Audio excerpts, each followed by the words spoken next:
Negatibong swab test result kaipuhan pa sa Del Gallego checkpoint para sa mga malaog sa Camarines Sur, sigon sa pulisya. Uyan report ni Rain Palino. Mandatory o kinakaipuhan man giraray na magpresenta ni negative swab test result ang mga individual na malaog sa probinsya ni Camarines Sur. Ini ang nilinaw ni Police Lieutenant Ramon Navera, Deputy Chief of Police kan Del Gallego FPS. Kung fully vaccinated naman ang individual na malaog, kinakaipuhan sa nang ipresenta ang vaccination card, mantaigwaman ni uopresyon na libreng swab test sa border. Sa mga aporman, kinakaipuhan man ang siring na test, travel order as in company ID o Certificate of Employment. Ngayon ma'am, konti na lang ang pumapasok, pakunti-kunti. May mga requirements na rin po sila. Hindi naman po yung katulad ng dating halos pumipilit na wala talagang requirements. Kaya napabalik namin yun.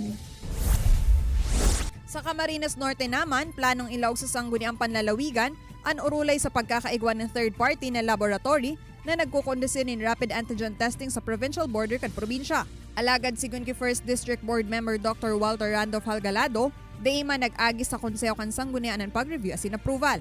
Sigun ki Halgalado, mayo subot na ipahiling na legal na basihan, siring kan MOA ang laboratory as in provincial government. Mayo man subot na ipaabot na impormasyon sa inda, dapit sa implementasyon kay ni.